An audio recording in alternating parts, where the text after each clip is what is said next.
And then we're going to end with some Q&A with our guest speaker, moderated by Kay Warren, and that will be our program for today.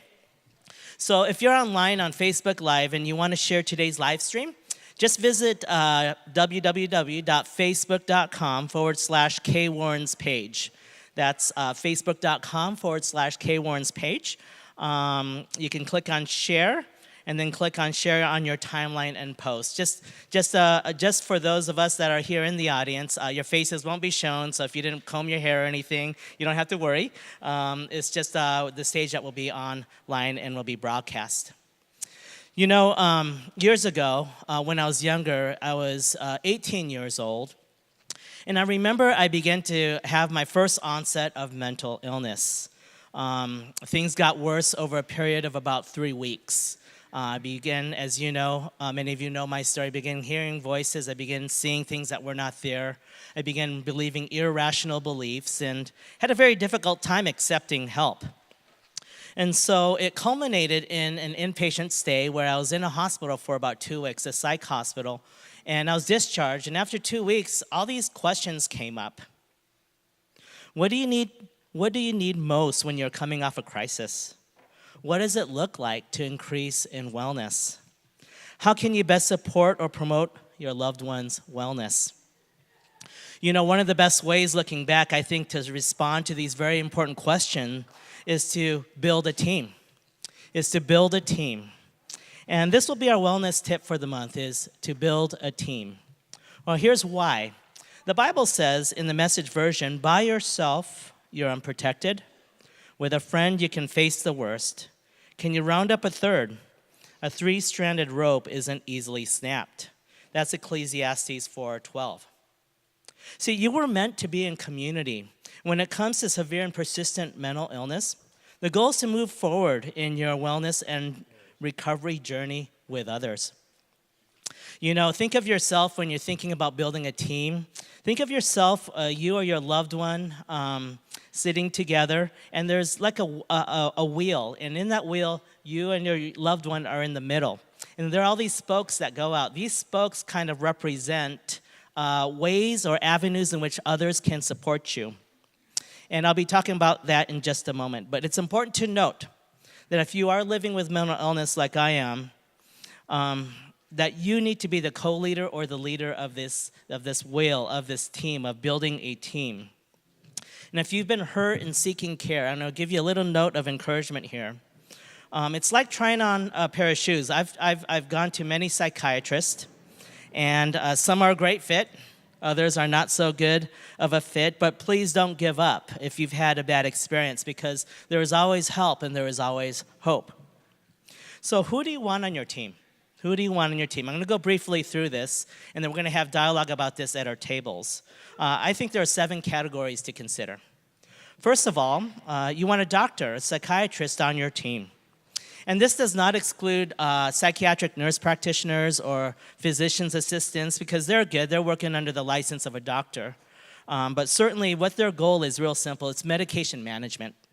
Their goal is to reduce symptoms, reduce side effects, and maximize the therapeutic value of the prescribed medication. If you're new to mental health, if you're new to coming in, just understand that sometimes it can be a dance. It can be very difficult to navigate through the medication process, but just simply the doctor's goal is to really help get the maximum therapeutic value of the medicine on your own behalf and wellness. Second person you certainly want on your team is a therapist or a psychologist. They are both licensed and trained. And here's some of the benefits of going to a therapist and psychologist, because whereas a doctor helps prescribe medication, a therapist and psychologist works in process. And what I mean by that is that you can learn to manage and cope with mental illness and the symptoms that come with it. Maybe you have some pain and trauma, and you need to take some time to process through that. When I went to the inpatient unit, that was traumatic for me. And for many of you, it was probably traumatic for you as well. And so you need a place that's safe. A place where you can garner support that is non-judgmental and is accepting, where you can just let your hair down and work with someone who is a professional. A third category, someone else you want on your team. This is a very broad category. You want a specialist on your team. That's either singular or plural. And what I mean by that is that perhaps you might be having to take on mental illness, but perhaps you might have an addiction, or maybe you might have some kind of other need. Perhaps you might be working with an occupational therapist or even a specialist like a neurologist. So we certainly don't want to just stay simply with a doctor or psychiatrist, because all our needs are unique when it comes to getting care. Notice that these first three, a doctor, a therapist, and a specialist, are professional. However, I'm going to propose to you 4 other categories that are actually informal care, informal support, ways in which you could really get plugged in. The next category, who want on your team, is a support group. And here's the key. Here's the key. You want to encourage connection.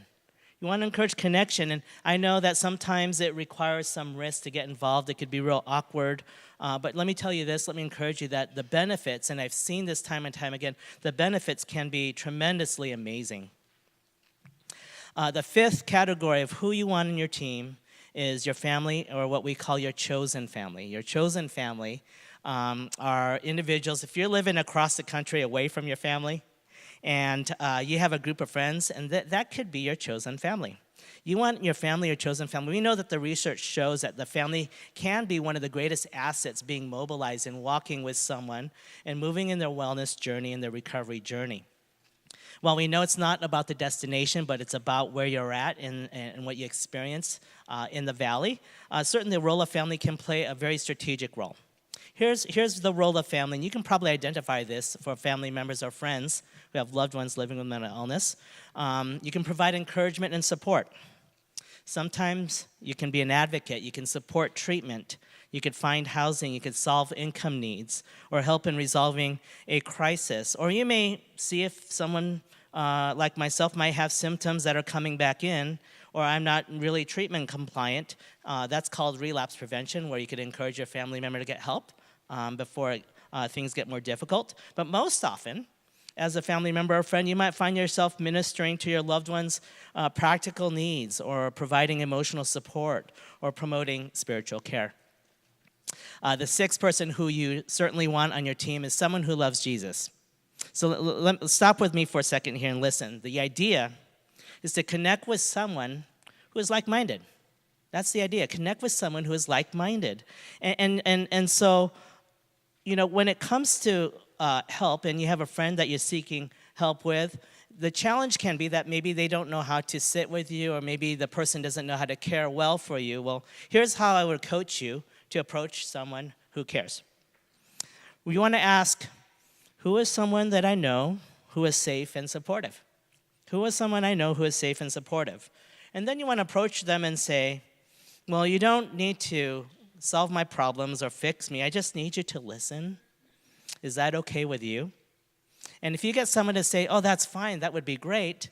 Well, there's lots of Starbucks out there, lots of Denny's out there. There's lots of places you can go for half an hour just to sit down and perhaps have that person hear your story and reach that kind of support that you might be seeking. And so examples of people who can be someone who loves Jesus that can walk with you is maybe someone in your Celebrate Recovery group, or it could be a mentor or a childhood friend or a classmate, or perhaps it could be someone at work. And I think as a church here at Saddleback, it's really important to really emphasize our 7th category, and it's this: when you're building a team. Certainly you want the church to be on your team. And what does that mean? The church is an asset, and it's a resource for anyone impacted by mental illness. And it's an asset, and it's a resource. I can't emphasize that enough. And here's why. Because it is a church that can impart spiritual hope. It's a church that can share comfort and provide support. It is our mission and calling not to judge people, but to love people who are not doing well. And they can also serve the church as a sustainable, resilient, healing community. So the church has a ton of resources. Here at Saddleback, we have support groups. We have bipolar workshops. We have small groups that you can get involved in. Every church typically has a small group, men's and women's groups, corporate worship. There are many ways to get plugged in. But here's the bottom line. The bottom line is that God has intended us to be in community. And what you'll find when you get connected to people on your team, that there'll be this new kind of resilience that sets in just by participating in God's family. So building a team, in essence, involves 7 categories. You can get a doctor involved, a therapist, maybe some specialist, a support group, family or chosen family, someone who loves Jesus or the church. The Bible says this, and I'll emphasize it again in the Message version. By yourself, you're unprotected. With a friend, you can face the worst. Can you round up a third? A 3-stranded rope isn't easily snapped. Recovery can't be done alone. It's got to be done together. And that's why we want to build a team. You want to build a team who'll walk with you in your wellness and your journey. And so perhaps this is just one framework, is just giving you some ideas of categories. But I'd encourage everyone, if you haven't done already, to think in these ways. How can I build support? So together we can move and have some success in our journey of wellness. So let us now transition into our table discussion time. Behind me, you'll see some discussion questions that you can have at your table, and I believe they'll also be posted online for Facebook Live. And in about 10 or so minutes, we'll get back together and move on to the next segment of our program. All right, thanks.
Okay, everybody, we're going to go ahead and move on to our next portion of our program today for our community. I know that we have such wonderful discussions happening at the table, but before I introduce our guest speaker today, at every table we have a 3x5 card, and oftentimes questions come up in which we want to ask, and so I'd encourage you to fill your cards out with any questions that you might have for the speaker, because after our speaker is done, we're going to have a little bit more table time where we'll collect the cards, and then Kay Warren will moderate a Q&A session with our guest speaker. So today we're going to have Dr. Jim Fix, who is a licensed clinical psychologist in California and Hawaii, and he's been a senior faculty member with LEAP Institute since 2012. He provides regional and national trainings and consultations for organizations, providers, and family members who are having a difficult time engaging their clients or loved ones with services and treatment. He currently leads the psychiatric evaluation team for San Diego's largest behavioral health hospital, Sharp Mesa Vista. As both a professional and a family member of someone living with a serious mental illness, Jim has a unique understanding of the effects of mental illness on the individual, family, and community. Could you please give a warm welcome to Dr. Jim Fix?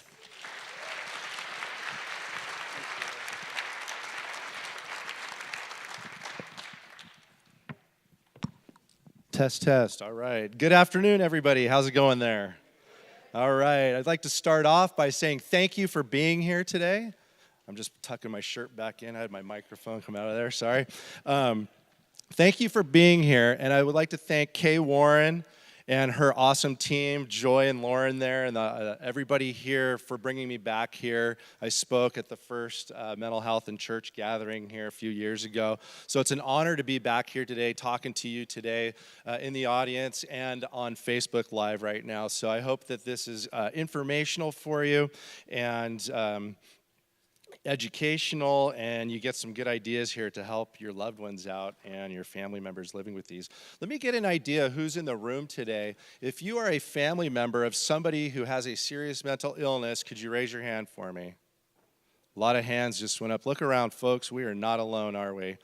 How about if you're a person with lived experience, a peer, a consumer, whatever term we're using now, if you feel free. Okay, some of us self-identifying out there. How about mental health practitioners?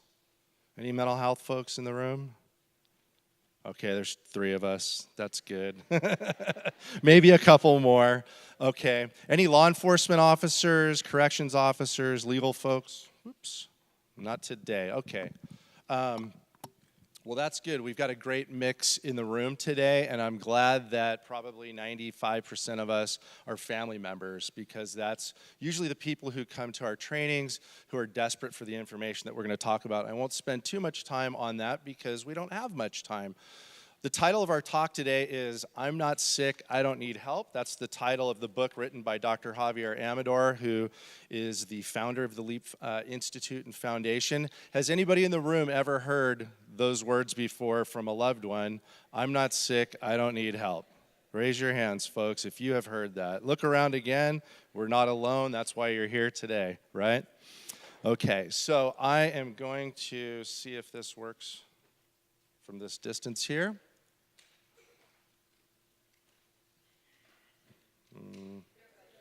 Oh, somebody's maybe helping me out back there. Okay, I'll just say next slide. You can go the next 2, I think, and fill in the... There we go. So a brief word about the LEAP Foundation. LEAP Foundation is now a nonprofit organization. We've been around about 2 years as a not-for-profit organization, and our mission and goal is to educate the public, families, organizations, and individuals about serious mental illness, and a term we'll learn about in a little bit called anosognosia, and to provide training and education to people. Our website's leapinstitute.org. That's going to be in your information here, though, and I'll talk about that on my last slide. Next slide, please. There we go. This is the tricky slide for us. Just the first one, please. So starting off, Dr. Javier Amador is the founder of LEAP. He developed this treatment strategy or approach about 20 years ago. The story is important of his background because that's him sitting behind the wheel of the car driving and his brother Henry looking out the window there. They immigrated to the United States back in the 60s during the Cuban Revolution when their father was killed during the revolution. Henry was a surrogate father for Javier, who is the psychologist in here. We don't want to mix them up, okay? So he kind of taught him everything. He was his confidant, his mentor. He had insight. He taught him about girls and jobs, and he was his go-to person, okay? Fast forward to when Dr. Amador was going to college at Columbia University, Henry became ill. They were living in Tucson, Arizona, the family at the time, and their stepfather had passed away. His mom called him. He came back home. Henry, at that point in time, was hearing voices. He was delusional. He thought their mother was the devil incarnate, that she was burning him with laser beams out of her eyes. And Javier, working on his bachelor's degree in psychology, became the family psychologist, and they said, you need to help us out with this. So for a week, Javier begged, pleaded, yelled, bargained with his brother to go get help, to no avail. How do you think Javier got Henry to the hospital? Anyone, yell it out. Police, right. Anybody else have to call the police on their family member? So Javier had to call the police on his beloved older brother. He got taken to the hospital and was admitted. Now, this was back in the late 80s, early, like 1989, so he was admitted for 30 days, which is considered a very long stay. Nowadays, during that period of time, the first 3 weeks, he wouldn't talk to Javier. He was upset and angry with him. The medication kicked in, and after 3 weeks, he was completely symptom-free. He had been placed on a medication. At the end of the 30 days, he said, I know I need to take the medication. I'm ready to go home. They went home that night, and where do you think Javier found that medication the following morning? The trash can. You've all read the book. You're living it, right? In the trash can.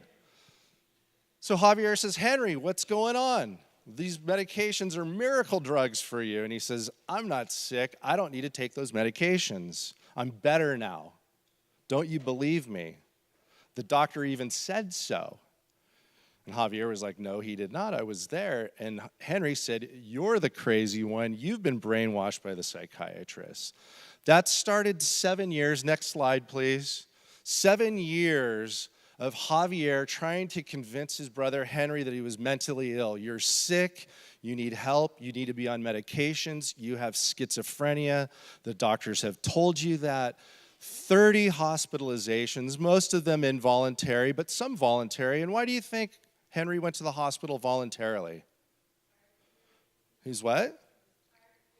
Tired of hearing things, and he wasn't stupid. He's a smart guy. He knows when the cops show up and they say, you can either go to jail or the hospital. I'm going to the hospital, and they drop you off at the front door, and you get admitted voluntarily, and out you go a couple days later. 30 hospitalizations. During this period of time, though, Javier was training to become the world-renowned psychologist that he is right now. And he worked with some really good supervisors and worked on inpatient units in New York and realized one day, the light bulb went off for him over a period of time, that he needed to stop arguing with his brother. He needed to stop telling him he's mentally ill. He needed to stop fighting with him and telling him he needed medication. He called Henry on the phone and said, Henry, I'm sorry. I'm sorry I called you mentally ill. I'm sorry I told you you need to have medications. I'm sorry I've been fighting with you for 7 years, and that's what Javier saw with Henry. Sometimes he'd be gone for weeks at a time, not knowing where his brother was, angry, tension, fighting against each other, right? Sound familiar sometimes? I'm a family member. I've been there, right? He called him up and he said, I promise you I will never tell you again that you're mentally ill and that you need to take medication. I just want to be your little brother again. Is that okay? And then, next picture, the next 19 years, this describes their relationship. Okay, look at that. That's Henry on the right-hand side, and that's Javier with the Seinfeld haircut. He says that, it's okay, right? And you can just see the way they're, when I do these trainings with Javier, he shows this picture and he gets tearful because the memories of his brother and the closeness that they were able to rekindle their relationship. And they would have conversations about the mental illness. And turns out Henry never, ever came to believe he truly had schizophrenia.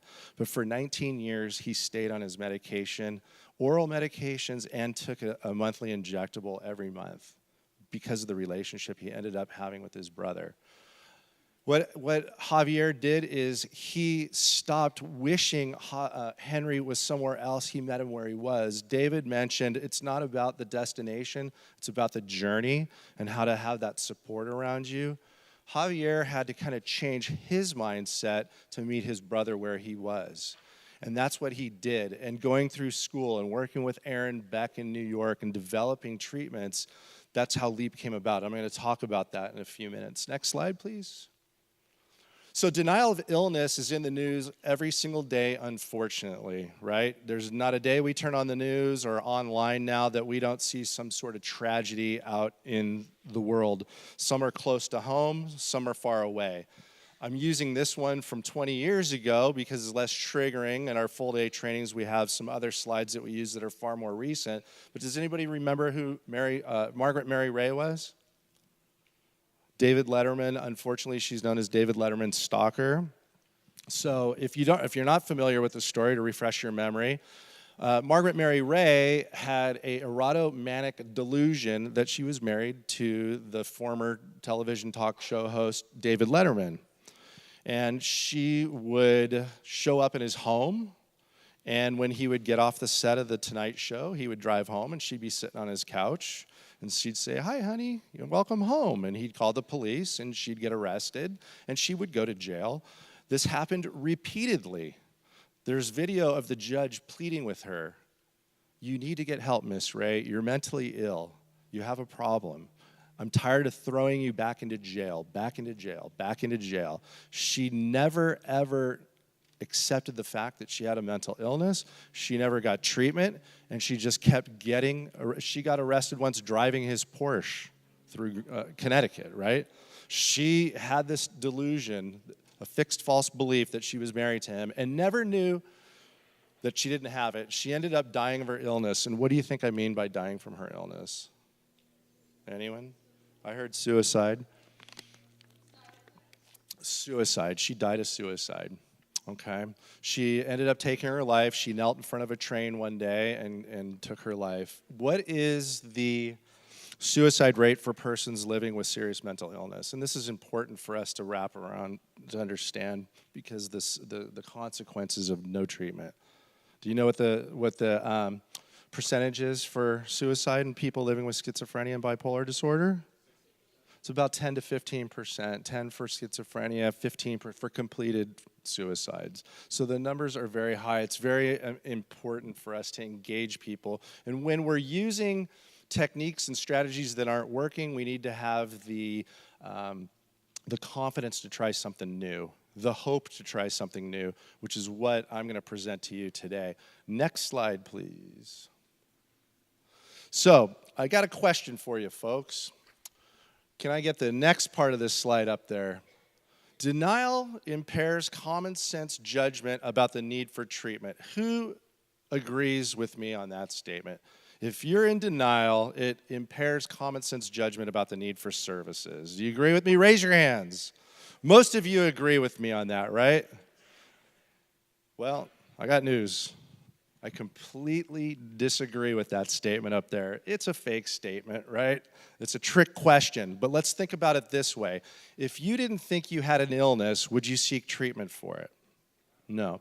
So we use the analogy of diabetes. If you did not have diabetes and we had insulin kits back by the cookies back there, would you inject yourself with insulin? Because I told you you have diabetes and I want you to give yourself a shot of insulin. Who here would give themselves a shot of insulin back there, right? Nobody raised their hand. There's usually somebody raises their hand and I say, thanks for not listening. Next time I'll have somebody at my table over there raise their hand, right? Why wouldn't you do that? She's not sick. Why not? Why else not? What's that? Not diagnosed. Why else wouldn't you shoot yourself insulin? The pancreas works. You don't need it. What could happen to you? It hurts. It could make you sicker, right? And what else could happen if it made you really sick? You shoot enough insulin and you could die. Any of those sound familiar? I'm not sick. I don't need it. It could make me sick. I could die from it. I hear that from patients I work with almost every single day. I heard it yesterday in the ER at about 11 p.m. last night. Okay? So if we take the perspective of Henry Amador, Margaret Mary Ray, and the 6 million Americans who live with this condition that I'm going to talk about in a slide or two here called anosognosia. I'm actually going to talk about it right now. Next, there we go, anosognosia. This is a tongue twister. This is a lack of awareness of insight. If I take those people's perspectives, right, the 6 million Americans, it makes sense that they don't accept treatment for the very reasons we just talked about. Can you do the little next slide on there? So this is a tongue twister. I need you all to be able to pronounce it perfectly before we can leave today. Anosognosia. Look, I didn't even ask you to say it. Anosognosia. I used to say sognosia. I was told that was my Southern California accent. It's like, we don't have accents in Southern California. Y'all do out there, right? Anosognosia. Okay, this was first introduced by the French or the Hungarian neurologist who was working in France, Babinski, in 1919. It's used by thousands of neurologists since, and it describes a lack of awareness of an illness frequently seen in brain damage or stroke.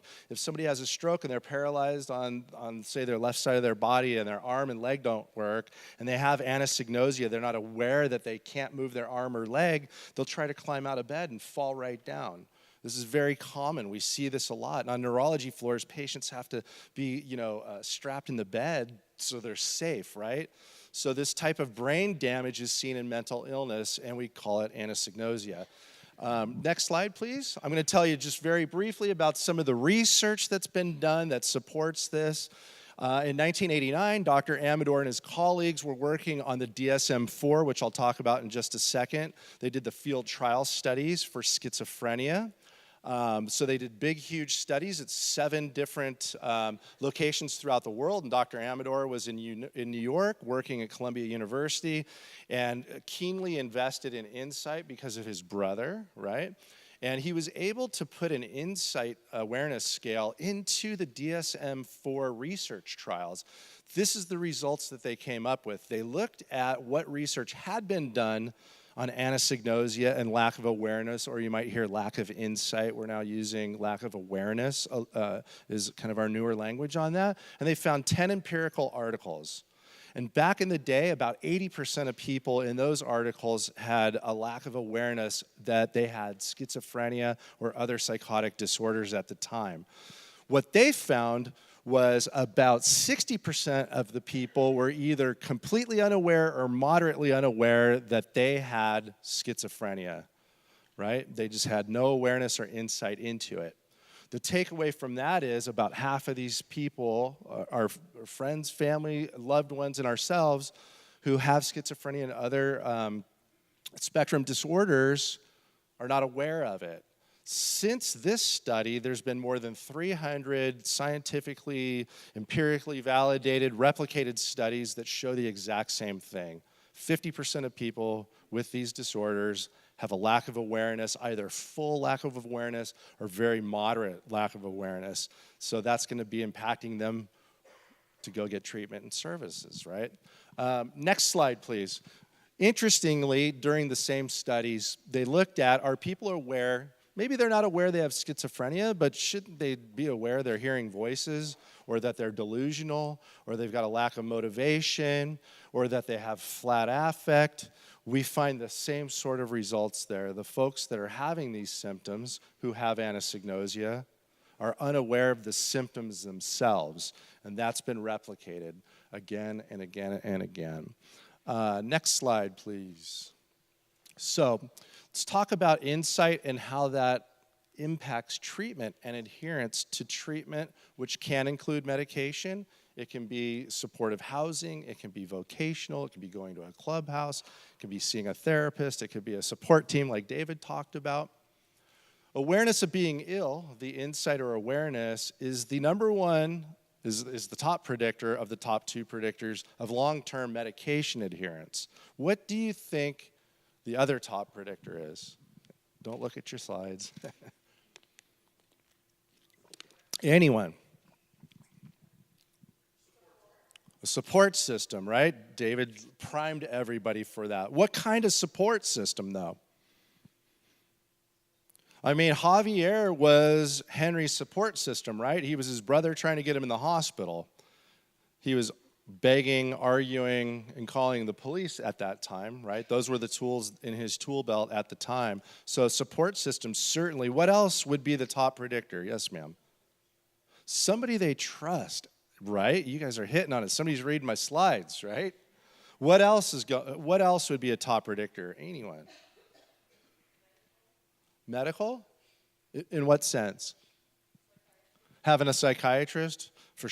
And that sometimes is easier said than done, right? Yes, ma'am. A non-judgmental person. And are you reading my slides? Oh, she's gold star, right? Next, can you do the next one?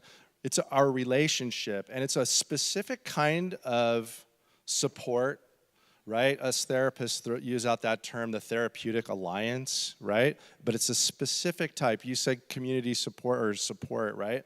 It's a relationship with somebody who listens to you without judgment, respects your point of view, and would like to see you in treatment, okay?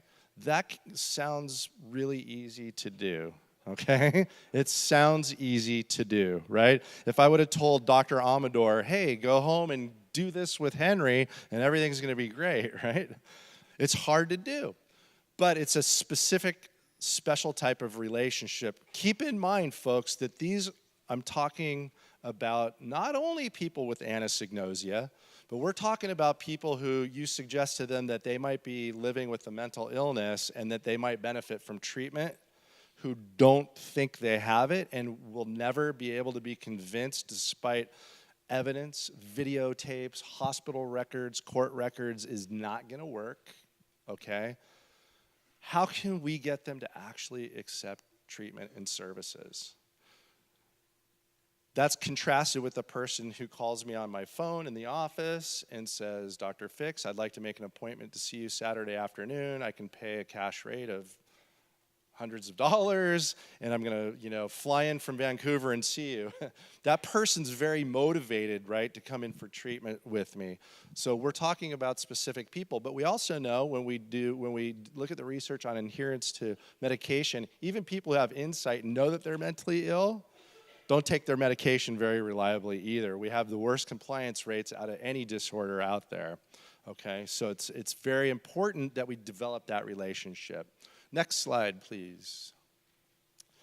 So, and then you can go ahead and do the next one on there. Thank you.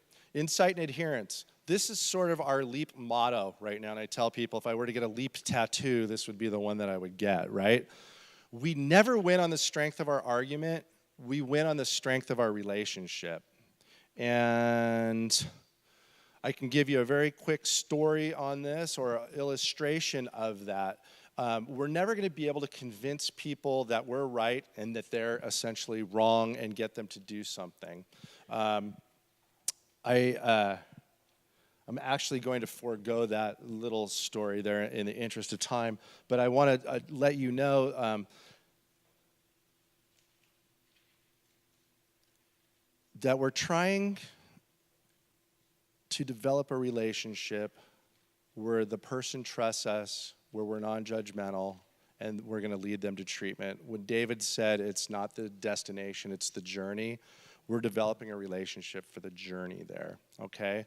And by us trying to convince somebody that they're mentally ill, that they have schizophrenia, for example, that they have to take medication, is creating a barrier and a wall. And we can get through the journey into our destination without putting up those defenses. So that's what we're talking about here.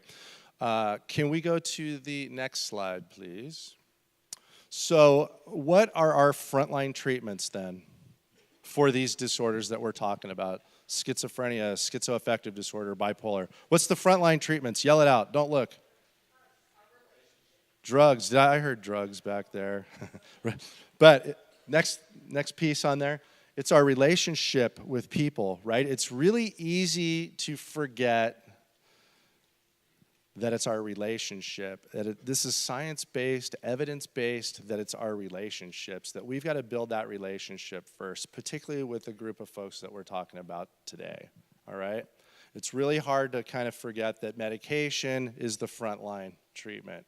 It might be a very helpful piece of that treatment, but as for somebody who is not aware that they have an illness, they're not going to just come by and take their medication 3 times a day, okay? It's that relationship that we're going to build, and I'll talk about why that does work. Next slide, please. So, and then there's, I think, 3, 2, 3, one more. There we go, that's good. So the DSM-4 was revised. Hi, Kay. Oh my gosh. 10 extra minutes, yeah. All right, now I'll start telling stories. We got plenty of time here, actually. I'll probably still go long, but thank you, Kay. Short story, I went before Kay at the Mays I keep saying Mays Mental Health gathering in the church conference, and Rick came up to me and said, don't go long. He said, I got one bit of advice to you, Jim. 3,000 people out in the audience. I'm like, okay, public speaking, don't go long. Kay will be very upset with you. So she just gave me 10 minutes, so we're good. So Javier, I talked about the information that Dr. Amador Javier did with the DSM-4. So when the DSM-4 was revised to the DSM-IVTR, the text revised, it's not a race car, it's text revised. Back in the 90s, he was involved in that as well. The DSM is the Diagnostic and Statistical Manual. It's the text that us mental health professionals and insurance people use to have a common language for diagnoses with all of the with all the disorders, kind of you have to have these symptoms for that long and all that, and it gives us a code that we can use for billing and things like that, and to give labels to people. But we all have to kind of speak the same language. So, clinicians and criminal justice people around the world, we all use the same. This is like our penal code for law enforcement for mental health. So it was revised because it was based on one person's opinion. The DSM-4 had one person, took all the research and wrote the chapter. So the DSM-4 TR, they wanted to have it be peer-reviewed, okay? So they looked at all the science, they had a team of peers, and they came up with scientific consensus. And Dr. Amador, along with Dr. Flaum, they were the co-chairs for this, and this is what went into the DSM-4 TR, and I'll just read some of it to you. A majority of individuals with schizophrenia have poor insight regarding the fact they have a psychotic illness. Evidence suggests that poor insight's a manifestation of the illness rather than a coping strategy. So it's a manifestation of the illness. A coping strategy would be denial. So we used to say people are in denial. This is not denial, okay? They are not aware of it. It's not a psychological defense mechanism that's saying, hey, I have trouble, I drink a little too much, okay? Which we've got some research showing some of substance abuse actually falls into anosognosia. It may be comparable to the lack of awareness of neurological deficits seen in stroke termed anosognosia. Then it says here, this symptom predisposes the individual to noncompliance with treatment. This symptom of not being aware that they're mentally ill. Anybody here, would they ever say to their family member, stop hallucinating? Anybody? Why not? They really think they see it. It's not under their control. They can't not do it, right? So we take that another step further. Dr. Amador and myself would thought our family members were lazy, right? Being difficult with us, being obstinate, not accepting treatment, right? Well, anosognosia is a symptom. So to argue with somebody to accept something that they can't see, like a hallucination, is futile and causes a rift in the relationship. It will tear families apart. that fighting. I know for a fact, because I talk to families every day, all the time, with this, is that there's rifts and people don't even know where their loved ones are, and how do we reconnect with people like that, right? So this symptom predisposes the individual to noncompliance with treatment, and it's been found to be predictive of all these terrible things: higher relapse rates, increased number of involuntary hospital admissions, poorer psychosocial functioning, and a poorer course of illness. Right? So this symptom of anosognosia, the consequences of it, of non-treatment, we saw with Margaret Mary Ray, can be silent suffering. It can lead to unemployment, homelessness, right? Criminalization, incarceration, and in the extreme cases, suicide, and then homicide as well. So these consequences of not being in treatment are so severe that we've got to try everything we can. Next slide, please. And I think there's two. So the DSM-5 came out a few years ago. It seems like yesterday to me, but it was really 5 years ago. Time speeds up quite a bit as you get older. And Dr. Amador was asked again to submit text to Dr. Carpenter, who wrote the chapter. This was also a peer-reviewed chapter on schizophrenia. And this piece of it, there's some subtle changes in language that are hard to miss unless you really look at it, but it says unawareness of illness is typically a symptom rather than a coping strategy. So if you're looking at those two slides side by side, you'll see some subtle changes in the language, right? It's comparable to lack of awareness of deficits following brain damage. That's new. It had stroke in there. So now we're likening it to brain damage. Termed anosognosia. It's now this symptom the most common predictor of non-adherence to treatment. It's been found to predict higher relapse rates. It's all the same until we get to the aggression. So now the violence and aggression has made it into the DSM-5 and is associated with anosognosia, right? So the truth on violence and mental illness is that people who are in treatment are no more violent than the general population, right? Even probably less violent than the general population. However, there is a small subset of people living with these disorders who are not in treatment that do have higher rates of violence and aggression, unfortunately. And those are the people we see in the headlines. Okay, these folks with these shootings and things like that. That's that small population. Dr. Amador, myself, our other LEAP faculty members, we get called to go on the news when these things happen. And what we talk about are the barriers to treatment. Anosognosia, lack of community services, all the things that go along with the difficulties for mental health treatment. But the number one thing that we're talking about is the person's unawareness of their illness and the lack of relationship that almost every single one of these people have with somebody that they can trust and respect and thinks they need to be in treatment. Most of these people are alone and don't have anybody to talk to about their symptoms, right? So that's the violence piece. Next slide, please. So when we're working with somebody who has anosognosia for their mental illness, next, we can put up the next one there, and there we go. The doctor knows best approach, or in my case, the father knows best approach, or the son knows best approach, or the cousin knows best approach. I'm gently outing some of my family members right now who said it's okay for me to do that. Doesn't work, right? When I'm in the emergency room and I have a person sitting in front of me who has a complete lack of awareness of their mental health situation, me coming in and saying, well, I'm the psychologist here, and I would like to admit you to the hospital and start medication and get you in a support group, send you to a crisis residential treatment program and all that, that just doesn't work.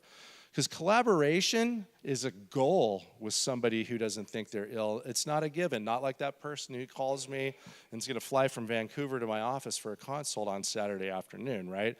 Collaboration is a given with that person right there. With people with anosognosia, it's not. I'm not going to expect gratitude, right? I'm in the ER and I'm gently suggesting to people that it would be a good idea to admit themselves in the hospital. People don't say, well, thank you so much. That sounds like a great idea. I'd love to do that. People who have awareness into their illness, sometimes there is. I admitted a lovely lady yesterday afternoon who was super grateful and receptive and told me, God bless you, on the way out of the room in the ER. And I was like, oh, that's awesome. And the very next person I went and saw, it was the complete opposite. I heard language that I can't repeat in here. Okay? So flip to the next one. What I can expect, though, if somebody has anosognosia for mental illness, frustration, anger, hostility, fear, and suspiciousness, right? Why do you want to admit me? Why are you going to give me those medications? Those are going to hurt me. You're controlling my thoughts with those medications, right? Loneliness and demoralization. Every time Margaret Mary Ray went in front of that judge, what did he tell her? You are not married to David Letterman, okay? In her heart and soul, she knew she was married to him. There was nothing anybody could do that could convince her otherwise. So put yourself in her shoes. Those of you who are married and have kids, right? If you had a judge tell you this afternoon, you're not married to your wife, you don't have those children, right? How devastated, lonely, and demoralized would you be? And then when people do accept treatment under those circumstances, they either overtly non-comply and throw medication at them, at their family members, at me in the ER. I've had people spit medication at me and all kinds of things, or secretively non-compliant, right? Henry put his meds in the trash can. There's people who cheek meds, put them in their mouth and spit it out. You hear stories about people opening the capsules and pouring out the powder when their family members are gone away. I'm not giving anybody any ideas, I hope, right? And putting the pill back, and then they hand them the pill thing, and they take them, and there's no medication in there. So overt and secretive noncompliance will happen. Next slide, please. So, now I got a couple extra minutes. The LEAP approach. I'm going to talk about LEAP, and I have a different slide up there. My other slide shows this book and two others up there, okay? LEAP has been taught via this book and via trainings like this and all-day seminars since the year 2000 by Dr. Amador and my colleagues at the LEAP Institute. The LEAP approach stands for listen, empathize, agree, partner. Those are our four main tools. The other three tools that we utilize are delay, opinion, we use the 3 A's, and then we use apology throughout all of our LEAP interventions. And I'm going to talk about the four big ones right now. But LEAP was developed by, if anybody knows cognitive behavioral therapy, Dr. Aaron Beck, the godfather of cognitive behavioral therapy, and Dr. Amador worked on an inpatient psychiatric unit in New York. They developed a short-term therapy called medication and insight therapy. They were still trying to increase insight. On my treatment plans in the hospital, they still say, as a treatment goal, increase insight and awareness of mental illness. And that's great if somebody has that ability. If they don't, though, that's kind of a futile treatment goal to have. And many times when we do see it, it's feigned insight and awareness with the research that we do. And we talk to people doing research. We'll read the medical records and they'll say, oh, a patient has insight to his illness, ready for discharge on Wednesday. And when we talk to him, we ask him, do you think you have a mental illness? This is completely confidential. Your treatment team, mom, and everybody else, support system won't know. And they say, no. Well, it says here. And he says, yeah, I want to get out of here, right? So it can be interesting. So they developed this, and they took it onto the unit, and they were introducing it to the staff. They had senior psychiatrists, psychologists, fellows, postdoctoral fellows, nurses, and they had a volunteer working on the unit who was a college student, a 20-year-old gal. And they said, let's let her have this be part of her volunteer experience. Who do you think learned LEAP the best and fastest? Who? Her, the young gal who was a volunteer. Right? And why do you think that is? Somebody yell it out, because open mind. I like that. And I agree with you. She had an open mind because it hadn't been trained in what we call the medical model, which I use every single day, and I'm not knocking it. Right? The medical model is examine the patient, get a good history, refer to the medical records, get collaborative information from the family and friends if you can, consult the diagnostic and statistical manual, come up with the appropriate diagnosis and treatment plan and convey that to the patient, right? That's kind of the medical model. That's what happens when we go see the doctor, right? He might not or she might not be saying that out loud, but that's kind of what's going on. So these other folks had all these tools in the tool belt on the left side of their white lab coats there in the hospital, right? But this gal had none of it. She learned it the fastest and was most stuck to the fidelity of the model that we say. This year, SAMHSA, which is a big organization that's important to people who do research and treatment, the Substance Abuse and Mental Health Services Administration declared LEAP a evidence-based practice, which is very important for us providers. So LEAP is now an evidence-based practice, and it's going to be placed into their family caregiver packet, that's a toolkit that's going to be coming out in a little bit, a couple of months. So LEAP will be in that. There's been research done on it, so it's an evidence-based practice. So that right there with the research that was done prior and the DSM-4 for us clinicians, I know I'm kind of preaching to the choir here, literally and figuratively. But as clinicians, for the 3 people in the room, when I start suggesting some of the things that we may say or do with a client, the first time I heard it, I thought Dr. Amador needed to be locked up. You know, I was like, oh my God, it goes against everything we were taught as clinicians. And now it makes so much sense that I sprinkle this in every single day. So what I want you to think of LEAP as, these tools here on your tool belt. I love the tool belt analogy. Okay, I come in with all these tools from the medical model, all my training as a psychologist. Many of these tools were taught to me and I learned over the years as well, but the way that we use them, I need 7 more holsters over here, straps that I'm going to put these tools in, right? And I'm going to use them at the same time. I'm doing this. And when I teach law enforcement, I do a lot of CIT training.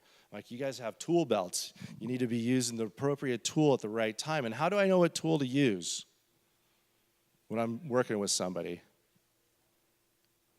They're not steps, they're tools. I'm going to teach them to you in an order right now, but you don't have to start with reflective listening. You can jump right into empathy, right? It's the person I'm working with is going to determine what tool. If they come into the ER and they say, Doc, wow, my voices are really getting bad, my schizophrenia is out of control, I'm not going to be going into trying to develop, a relationship that they're going to trust me when I ask them to admit themselves to the hospital. That's already the given. I'm going to be tell me about those kind of from the medical side. Okay. So we've got these 7 tools that we're going to be putting over here, and we're going to be using them interchangeably. Okay, and that's what we're going to talk about. So can we go to the next slide? 10 minutes. 10 more minutes. Okay, so how many do I have total? Okay, 10 from now? All right, so David, can I have your help? Okay, so reflective listening, LEAP reflective listening is the first tool in the tool belt. And when we do an all-day training, and where's Carol? Right? You went to an all-day training. You probably spent a good half hour, 45 minutes, maybe even an hour on reflective listening. What is reflective listening? This is our most important tool, and it's the hardest one to learn for a lot of people. What's reflective listening? Real quick, it's not in the DSM. Repeating back what somebody said and ask for clarification, right? So in the interest of time, it's kind of repeating back what the person said and then maybe asking them if I understood them correctly, right? So I need a volunteer really quick. And David's going to help me out. Sir, have you ever seen this before or anything like this? You haven't read the books or seen my videos? All right. So this gentleman, he can stay back there. So David's going to bring you something to you. So I just want you to reflectively listen and repeat back to me what I say. And we'll start off easy. See, the first person who raises their hand, they get kind of a pass, okay? Because he's so brave. So my favorite colors are blue and green. Blue and Reflectively listen back, or repeat that back to me. Your favorite colors are blue and green. There you go. What do you? How do you do? I need another volunteer. Thank you. So he reflectively listened it back. He didn't ask me, did I get that right? Because it was such a simple thing, right? He didn't have to do that. Somebody kind of up front, ma'am, right here. So David, I'm going to role play a patient of Dr. Amador's that he writes about in the book and there's on the videos. You haven't seen this before, have you? I'm going to try and be good, too. I'm going to tone down the language. So this guy used some colorful language. Then I have this thing memorized, so I'm going to have to remember this. So I'm role playing the client, and you're going to role play Dr. Amador. And I just want you to reflectively listen back what I'm saying to you. Okay? It's pretty simple, all right? Okay. So you say you want to help me? Yes, I would like to help you. You need to understand something, okay? I'm not mentally ill. I don't need these darn medications. You can help me with the people upstairs who flush the toilet at night to communicate with the people who are trying to kill me. I understand. Thank you. Let me stop you right there. Did she reflect back what I said?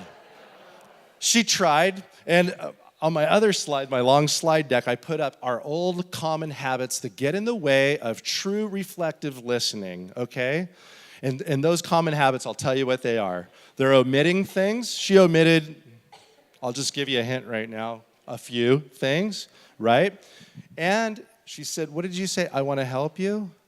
So she rushed, she reacted and was rushing into empathy with me. So those are like the three big things. One more volunteer who's going to reflect back, maybe two, what I just did. And thank you so much. These are the things that Dr. Amador, myself, other clinicians, when we try to do this, and the reason is to not say, oh, you left out a bunch of things. It's to show everybody in here, it's not as easy as it sounds. Trust me. If you think that you're really good at it, ask your spouse. And when I use this at home, my wife says, are you leaping me? And if you're online right now, hi, honey. So what's your name? Sandy. Sandy. So Sandy, you say you want to help me. I'm going to tone it down. I'm not going to put the emotion into it, okay? Okay. Because sometimes we hear it's the emotion, but so you say you want to help me, you got to understand something. I am not mentally ill. I'm not sick. I don't need these darn medications. You can help me with the people upstairs who flush the toilets every night with the people who are trying to kill me. Okay. So you're not mentally ill.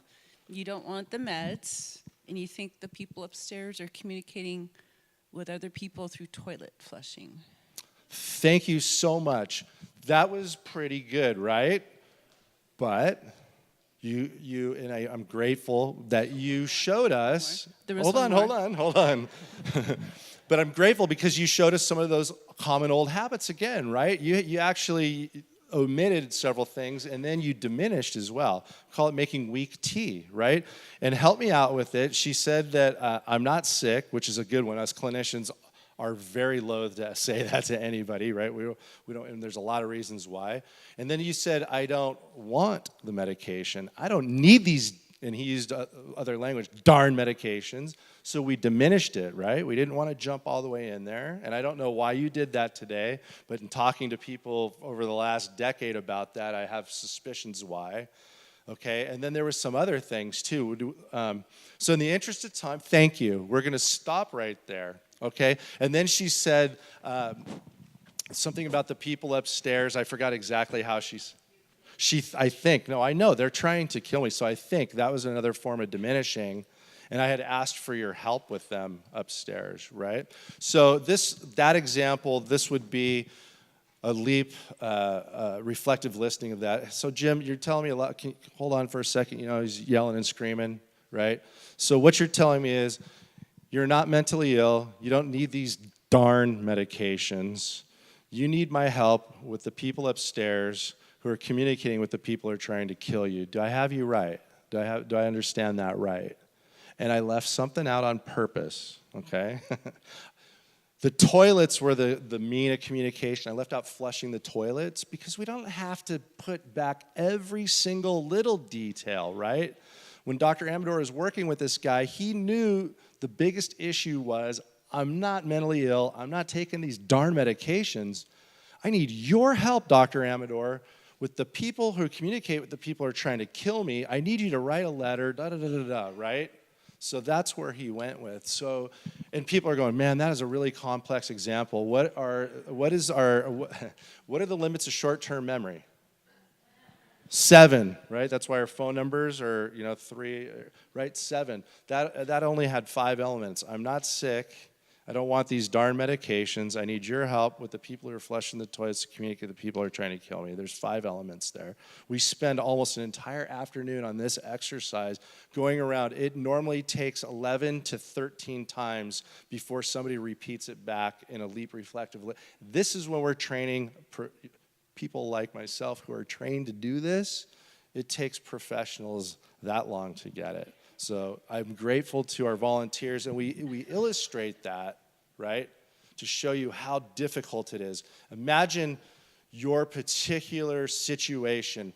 We hear, mom's trying to poison me, I'm not going to eat the food. How difficult is that to reflect that back to your son? I'm sorry, honey. So you think I'm poisoning your food, you know, to kill you, and you know, in collaboration with the aliens that are transmitting beams into your head? That's really hard to say as a parent, right? But you'll see when you do that, a person who gets understood finally, particularly around their delusions, okay? And what do you think Margaret Mary Ray would have done if somebody would have said to her, Margaret Mary Ray, so you're married to David Letterman, and you're really upset that people keep calling you mentally ill, and your only desire is to go home and be with your husband. Am I hearing you correctly? What do you think she would have felt? I imagine she would have just been like, somebody gets me, right? Doesn't mean she's going to go home and be with him. We're not colluding with her delusions or strengthening a fixed false belief that's not going anywhere, right? I'm developing a relationship with her, right? She's going to say, geez, Jim, you get it. Say, okay, you're in jail now. Let's work on ways to keep you out of jail here and things like that, okay? So that listening is the key. Who's going to listen to you if you don't listen to them first, right? And we're trying to get people to take medications and live in long-term, you know, residential treatment programs, or go see a doctor, or just get out of bed in the morning, right? So we've got to develop that relationship. Next slide, please. Thank you for the extra 10 minutes, Kay, because I would have to cut a few things short. Next, we can pull this up. I think there's just one on this slide. So we had somebody kind of rush or react and say, I think he said, you want to help me? Was that your words that you used there? I want to help you. And that's okay. I used the pure reflective listening example here just to highlight how difficult it is to truly reflectively listen to somebody without judgment, right? With respect, no matter what they're telling us. And I use this in the ER, and the nurses and doctors look at me sometimes like, what did you just, like, I reflect back what they're saying, all kinds of delusional stuff. And then the person calms down, and they're not throwing stuff, and we don't have to give them medication, we don't have to put them in restraints and all. And they say, how do you do that? And I said, I listen to the person, and I reflectively listen it back to them with respect and non-judgment. You know, and they're like, wow, you know, call in the pet team, right? So we want to empathize with people. With Margaret Mary Ray's example, I would say, Margaret Mary Ray, I'm going to express empathy for her feelings coming from being married to David Letterman. I might say, so let me see if I understand you, Miss Ray. You are married to David Letterman, and you're now in jail because they're saying that you're not. That must be really scary or frustrating for you, right? I'm strategically expressing empathy for her delusional beliefs and her anosognosia. It must make you really angry that people keep telling you're mentally ill and you got to take these medications. And then I'm going to normalize it. I'd be angry too if I were you. And the clinicians are usually like, drop the mic. You what? Try it. We're normalizing the experience. Doesn't mean I believe that she's married to him, right? And we're going to get into how we handle that if she does believe that I believe her, okay? Which does happen sometimes. And the way we handle that strengthens my relationship with her at the time. Next slide. So the next step in LEAP is agree. So we're going to, with the person that we're developing this relationship, we're going to agree on what we're going to work on. What's the one thing that's not up there that we're not ever going to agree to work on? What's that? Harming yourself? That's true. We're not going to agree to that. We don't want to partner with them. A lot of times people will say, well, I want them to understand they're mentally ill, right? So we're not going to agree. That's not going to be our treatment goal or plan with somebody, right? So we're not going to try to agree on that. We're going to discuss only perceived problems and goals. Has anybody, I might be taken away from your table discussion question right here, but has anybody agreed and partnered with a loved one that has a serious mental illness that's not about them accepting their diagnosis? Yes, sir. Do you mind just, what was your agreement? Was it? Mm-hmm.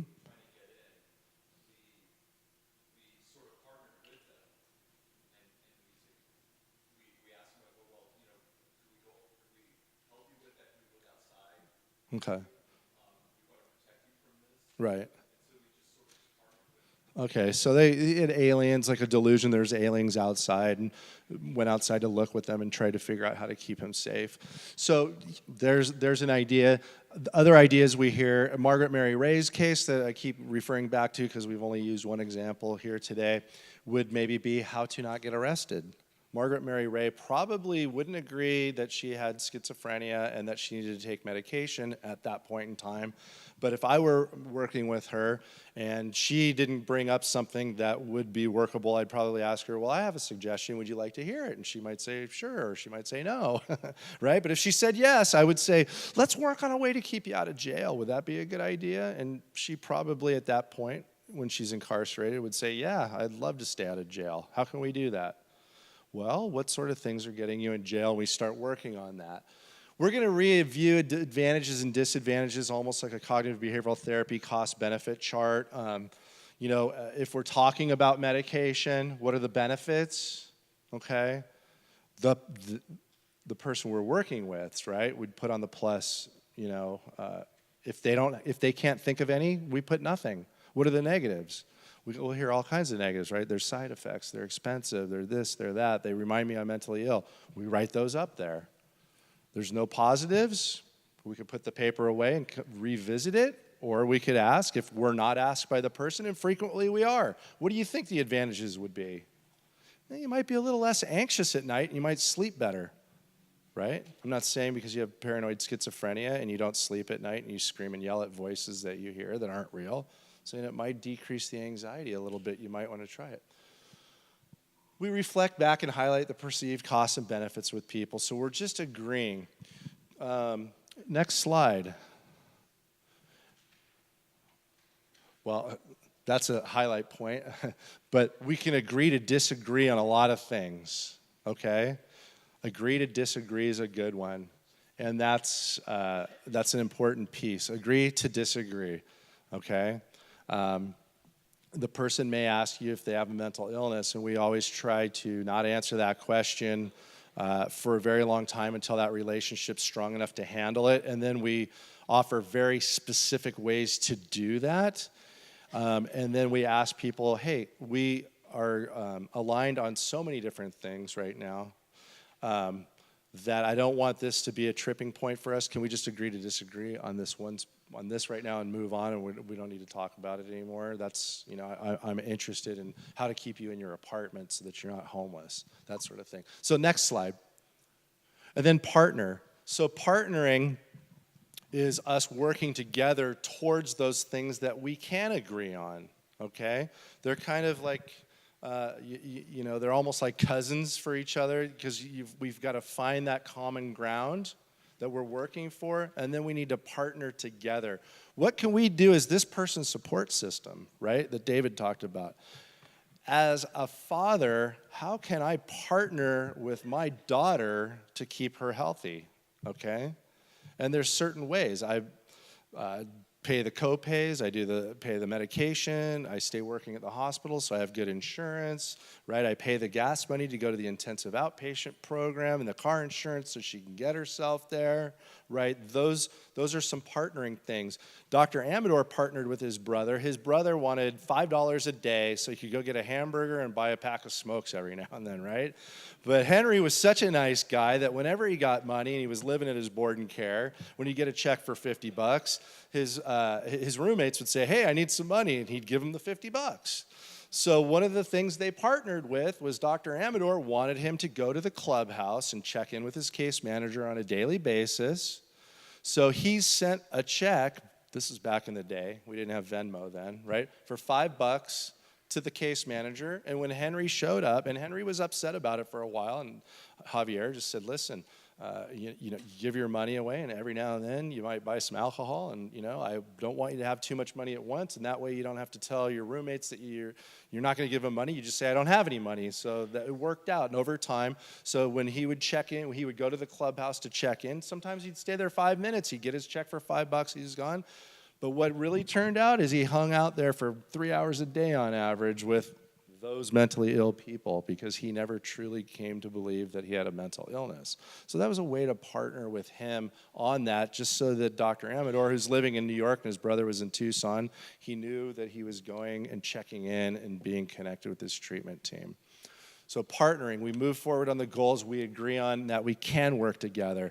And that's never going to be that you accept your diagnosis of schizophrenia or bipolar disorder, and it may not be that you have to take medication, although that might be a goal down the road that we get to, right? Next slide.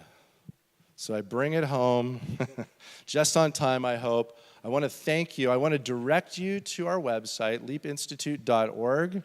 There's videos, training videos. There's ways to connect with myself and the rest of us. There's resources. The book that Dr. Amador wrote is available there. The tools are available there. If you'd like to bring a training to your organization, neighborhood, anything like that, you can reach out to us through that website. We are now going to move into, and you have questions on the table in your packets, to the table discussion time for about maybe 5 to 10 minutes right now, because I stole 10. I'm sorry. Thank you for the time. So we'll go into the table discussion time, and then we'll come back with a Q&A with Kay and I. Thank you.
I hate to interrupt your discussion because I know it's vibrant and really meaningful. So we've talked about expanding this time, that maybe, the 2 hours isn't quite enough. And today would be one of those days I just wish we had a little more time. So, but thank you so much for what you've shared so far. And we cannot possibly there are so many good questions that you all gave to us. So let me stick these aside here. And, all right.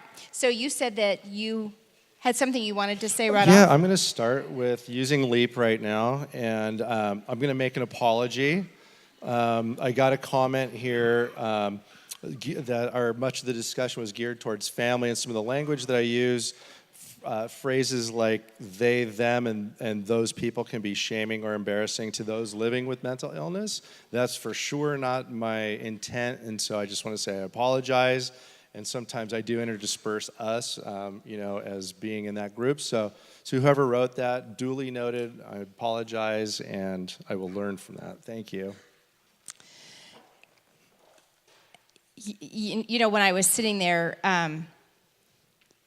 it just was so personal to me. My son was not diagnosed with schizophrenia or bipolar, but I've learned so much since he passed away of... I just wish I had known. I think I was really good at empathy, really good at empathy. But I had an insight today as you were speaking that I didn't understand the value of, to me, validation and empathy all came together in one package. I didn't know exactly how to tease those apart in the way that you explained it in the LEAP method, that listening and reflecting back what a person said, even if it feels outrageous, and how that is the validation. I put those two together with empathy, and I'm really grateful to learn a lot of this. And I know that some of you would say this is so personal. We can talk about it kind of clinically and educationally, but these are real, we're living in real families, real stories, real individuals, and I know that some of the rest of you probably share, especially those of you that are parents, share some of that that I feel of just some of the sadness of how I wish I could do some things differently. And those of you that are here, we have the opportunity to learn to do relationships better, to really help our loved ones. So I thank you for that. It's painful. It's painful to know that I could have done some things differently, but I'm grateful to learn it now, so thank you. Thank you for sharing that, Kay. And that's a comment that we frequently hear a lot at our trainings. People are impacted by, well, I've been doing things wrong, or Right. difficult, not as helpful, or Yeah, people not will as tell us, helpful. I've been doing it all wrong, and I'm like, no, you're doing it the way that you thought was helpful, and these are tools that moving forward or Well, and this, moving I on? think that what we were just saying goes right along with that. This person said, my family has not done things the LEAP way. I think we've made a lot of mistakes and broken trust with my son who has a psychotic disorder. How can we build or rebuild trust with him? Yeah, that's a very, very common question and comment that we get. And one of the LEAP tools that we didn't really talk about today up there, one of the three ones, I call them minor ones. No, Dr. Amador doesn't. They're by no means minor, but they're sprinkled throughout is apology. And Dr. Amador, how he reconnected with his brother was he called him up and he apologized to him. And so many LEAP interventions start with an apology. And it could be just that. We haven't done things the best way. We love you. I know we've argued about X, Y, and Z. There's a great chapter in the book on exactly that. But starting with an apology is one way that we kind of open the door to start building that relationship again if it's been strained. Someone asked, what are your thoughts on getting a medical and an LPS conservatorship in conjunction to the LEAP approach? You can use the LEAP approach while you're moving forward with those. LPS conservatorship certainly, is one of the more extreme ends of the continuum of care, and sometimes it's very necessary as well.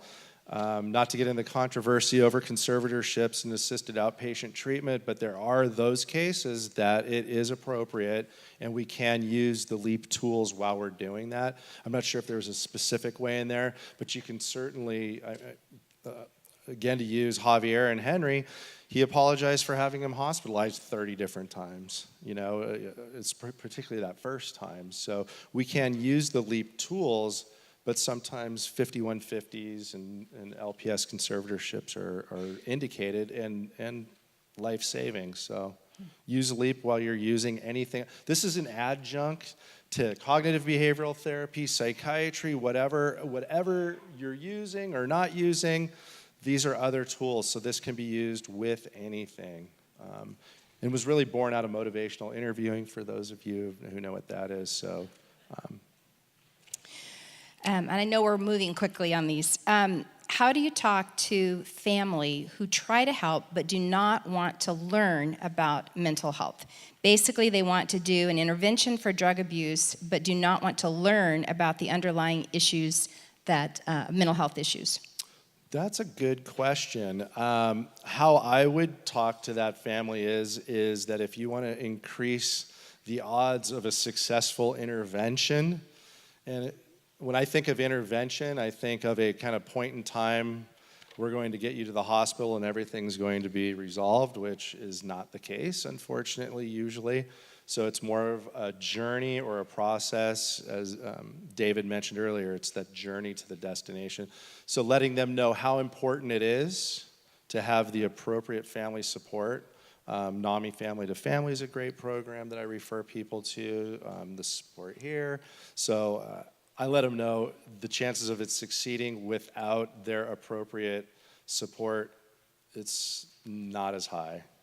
It's likely to not work very well. Yeah. So that's how I talk to them. And as a parent, when somebody tells me what I'm working so hard to do is not going to work if I don't fully invest myself into it, I kind of jump in with both feet. So hopefully that's the case. How do you, this is a little bit of a change of direction here. How do you get the doctor to stop prescribing so many drugs? How do you get the doctor to stop prescribing so many drugs that leave a person who is depressed sleeping all day and can't get up? My daughter says that she is mentally ill, plus has every disease she reads about on the internet, which is why she sleeps so much, and she gets angry because we don't believe that she is as mentally ill or sick as she says she is. Okay, so that's kind of a 2 to 3 part Yeah. question. So I would reflectively listen about her reality that she has these different illnesses and to the severity that she has them. It's not going to make them worse by just talking to her about them. But the first question was, how do you get the doctor to stop prescribing those medications? It really comes down to a conversation with that psychiatrist. If you have a release of information on file, you can call them, go in with an appointment, and talk about the signs that you're seeing, which I'm sure you've either tried to do or thinking about doing.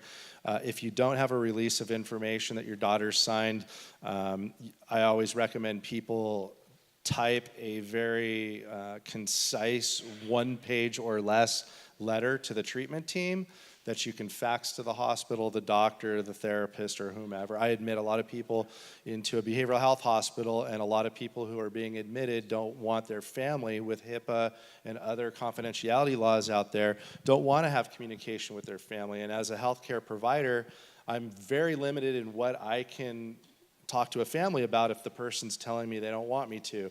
But I can listen all day long from the family without consent from the person that I'm treating. So I give that information to the families and I say, please, please, please, what's important for right now, if it can fit on 1 page, whether it's their psychiatric history, their current episode, or the current symptoms you're concerned about, because if it's 18 pages long, just trust me, it's not going to get read. If it's I say 1 page, when I say 2, then they become 8. But literally 1 page of, my daughter's been hospitalized 8 times. She's attempted suicide 5 times. These are the medications that have failed. These are the symptoms we're seeing now. I know she won't let you talk to me. These are my concerns. if you can get that, if you know where they're at, who the doctor is, et cetera, you can communicate that way. So that's a little bit off topic on that one, but one that comes up all the time. So I give that advice almost daily at work. I found that helpful for us because there were periods of time that Matthew would give permission for us to speak to the doctors, and then other times he would withdraw it. Right. And the doctor, of course, had to not only legally but just relationally with Matthew observe that. And so he didn't tell me that he would listen if I emailed, but I assumed that he would. And the doctor, so I got really good at keeping in touch that way, and that way he wasn't violating, because he didn't communicate back. Right. I just hit the send and it went off into into cyberspace or whatever, but I at least felt like I was able to communicate our point of view on some things with that. Someone asked, these two questions seem similar. Is it possible to have mild symptoms of anosognosia? And then along with this, can someone with anosognosia move from unaware to moderately aware, or maybe too aware? Does that ever happen? So, yeah, and I touched on that briefly and kind of alluded sometimes when awareness miraculously shows up that it might not be true awareness.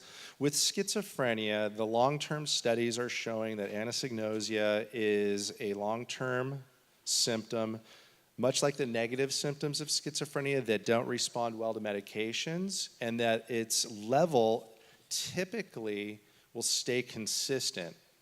Some people will have flashes of it, like any neurological condition.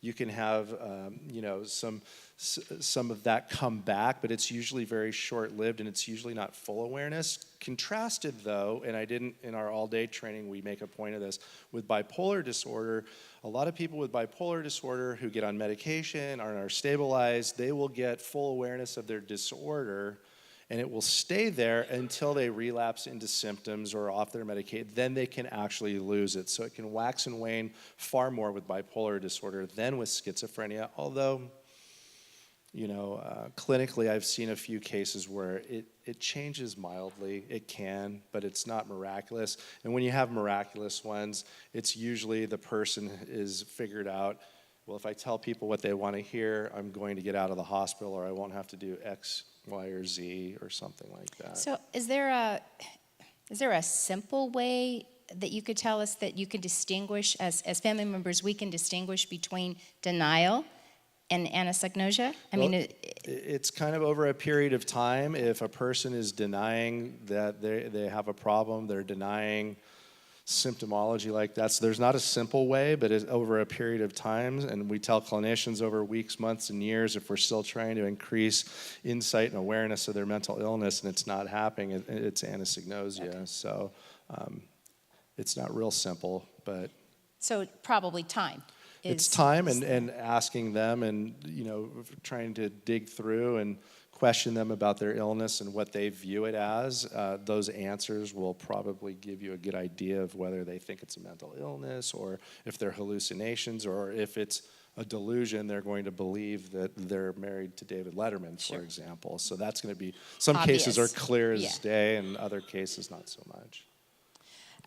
You mentioned this briefly in your talk. You when we were talking about delusions, and you said that you don't want to, I don't want to put words in your mouth, but it was something to the effect of, we don't want to cooperate, or whether with someone's delusion about self-harm or harming others. So the question is, you said to reflectively listen to delusions. What if a delusion includes danger or risk to self or others? Gotcha. So we were talking about agreeing and partnering. So we weren't going to agree or partner on self-harm for sure, right?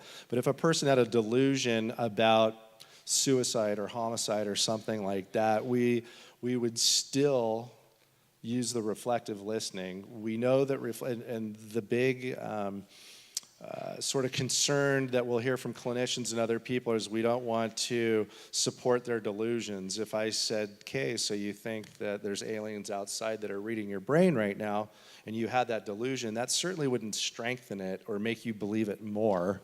And I'm not going to talk you out of it either. So if a person had a self-harm delusion that, I don't even know what a delusion around that would be, that if I go to sleep, then I'm going to die by suicide, let's say.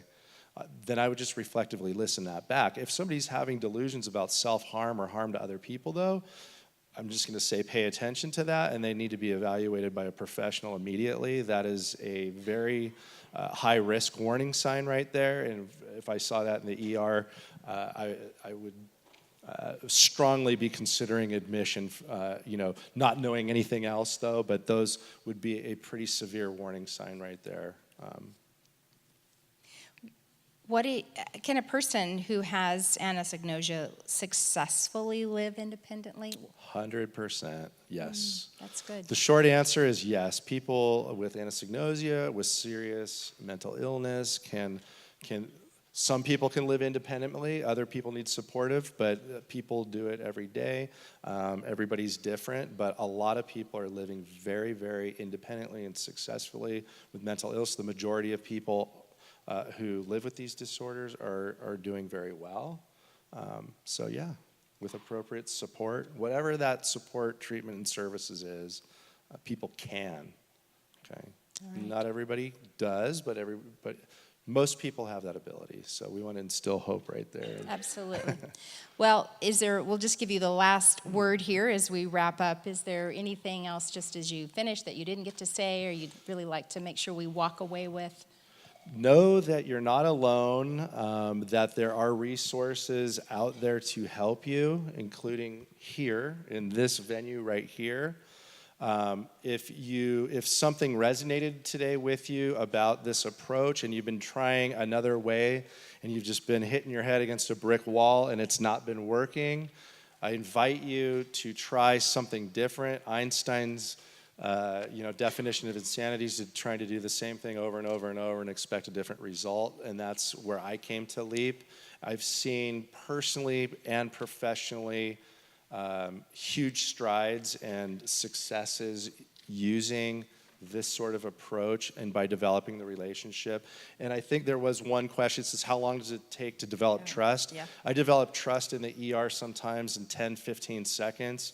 I've developed trust with people in a police car on 911 calls in literally seconds. So it doesn't take any longer, and the research shows that it actually takes less time if you develop a strong, trusting, non-judgmental relationship to get people into treatment. So I encourage you to look further into it if this seems like it will resonate for you and your loved ones and the people that you work with. And thank you so much for having me here. Yeah. Thank you so much for being with us. Yeah. So just as you can stay here, or you can do whatever you like. Just as we close, the next time that we'll be together is March 24th. We are working on that topic, waiting to hear back from some people, but March 24th here from 1 to 3. Today there is the prayer team. Prayer team, would you raise your hands there in the back? There is a prayer team that is more than willing to pray with you. We are whole beings. We are body, soul, and spirit. And so if you would love to have somebody pray with you today, there's also a green card. For the first time, we've added, for those of you here in the tent, a prayer request. If you'd like to hand that to the prayer team, you may not want to stay or don't have time to, but they will pray for you. And we've just begun on Wednesdays from 9 to noon. Every Wednesday from 9 to noon, this prayer team meets at the ministry center, and they pray specifically for you. They pray for this ministry. If you would like to join them in praying for all of us here and our needs, then you can do that. They would love to have you. You could email Kathleen J. at saddleback.com.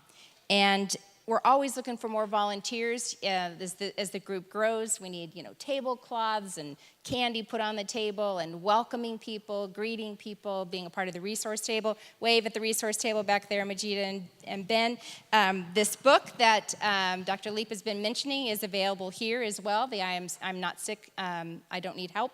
That's available, plus a lot of other resources. And and if you have a story, well, you all have a story, not if. You have a story, and what we would like is to hear your stories at these mental health gatherings each month. So if you would like to take a stab at writing down your story, your individual story, your family story, you can email that to mentalhealth@sb.com. Is that correct? Okay. thinking we have a new web address, mentalhealth@saddleback.com, and we'd love to be able to feature your story in the coming months. So I'm going to pray for us as we end. Thank you for joining us online. It's been great to have you with us, and I look forward to seeing you next month here. And in 2 weeks, I'll be doing a Facebook Live. We'll let you know that date, but it may continue this topic or it may be another topic, but we'll do a Facebook Live that you can participate and keep the learning and keep the community going. So let me just pray for us as we close. God, I thank you for the men and women who are here today. Thank you for the stories, because we know behind the stories are people. Lord, we have come here because for one reason or the other, we have walked a road around mental illness, some living with mental illness as we're here. Some of us have loved and do love people living with mental illness. And at the end of the day, it's just so good to be here, to be able to share deeply, to share our real lives, our real stories. Thank you that this is a safe place, that nobody has to pretend or hide or put on a smile and when they don't feel like it, and that this can be a place of education and inspiration and support that helps each of us as we walk every single day through life, because life can get pretty hard. And it's just so good to know that you love us and that you provide people in our lives who will walk with us, who will listen to us, who will care for us, who will support us on some of the days that are rougher than others. So I pray a blessing on these that are here and those that are online until we meet again in a month. And in Jesus' name I pray. Amen. Bless you all.